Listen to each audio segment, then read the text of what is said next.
आस्तीन का सांप हिस्सा सोयम। जलील ने मेरी बहन को बदनामी का दाग लगा दिया। अम्मी घर पर न थी और मैं सर्विस पर थी। छोटी दो बहनें स्कूल गई हुई थी। सिर्फ शाहिदा घर पर थी क्योंकि इसकी तबीयत खराब थी। जब मैं स्कूल पर आकर घर लौटी तो इसने इस अफसोसनाक वाक़ये के बारे में बताया। वो रो रही थी। मुझे बेहद सदमा हुआ। सर घूम गया। सोचा कि अम्मी को पता चला तो शायद वो ये बर्दाश्त ना कर सकें। बेहतर है इनको ना बताया जाए। बेहतर होगा कि इस बहन से ही जलील की शादी कर देती हूँ। अम्मी को भी समझा दूंगी। बहन को मैंने मना कर दिया कि अम्मी को इस बारे में मत बताना।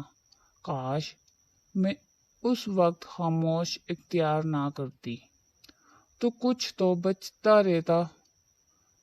अम्मी ने कुछ जेवर मेरी शादी के लिए बचा रखे थे। वो जलील के हवाले किए कि तुम अपनी तरफ से मेरी बेटी को चढ़ाना।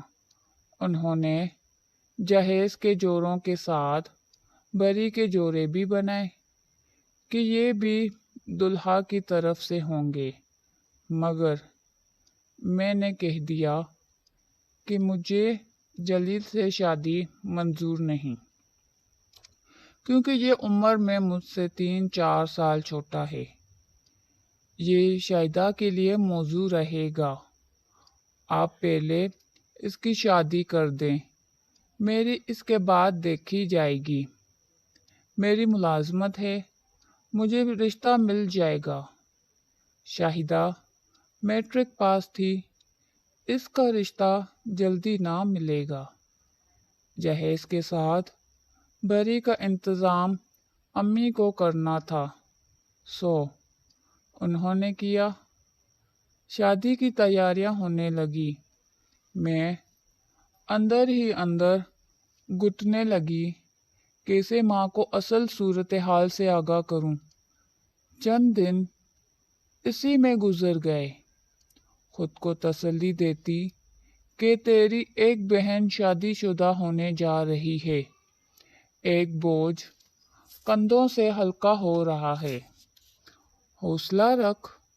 मगर इसकी नौबत ही ना आई। जलील साहब जेवर बरी नकदी सब ही कुछ लेकर चलते बने। कुछ दिनों तक इसका कुछ अता पता ना मिला कि कहाँ गायब है। आखिर किसी रिश्तेदार से मालूम हुआ कि इसने चुपके से इस लड़की से शादी कर ली है, जो इसके साथ कॉलेज में पढ़ती थी। इसके बाद वो इस लड़के के वालिदैन का घर दामाद बन गया और उन्होंने दोनों को मज़ीद आला तालीम के लिए बैरूनी मुल्क भिजवा दिया। दुनिया से ऐसा इत्तबार उठा कि मुझे शादी के नाम से नफरत हो गई। माँ बीमार पड़कर चारपाई से जा लगी। मेरी बहनें जिस जलील को भाई समझती थीं, वो दीवार से जा लगी। अब मैं रोती कि जलील भाई ना था, आस्तीन का सांप था। काश अपना भाई जिंदा होता तो आज हमें इस सांप का सहारा ना लेना पड़ता।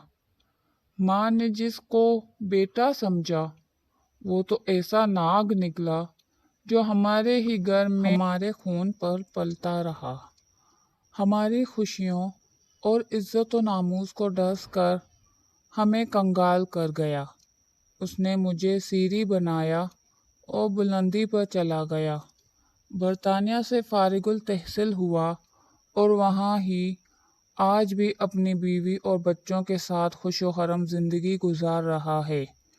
वो वहाँ अपने मकान में रहता है और हम किराए के घर में। माँ ठंडी आहें भरकर इसको याद करती हैं कि बेटा कहाँ था।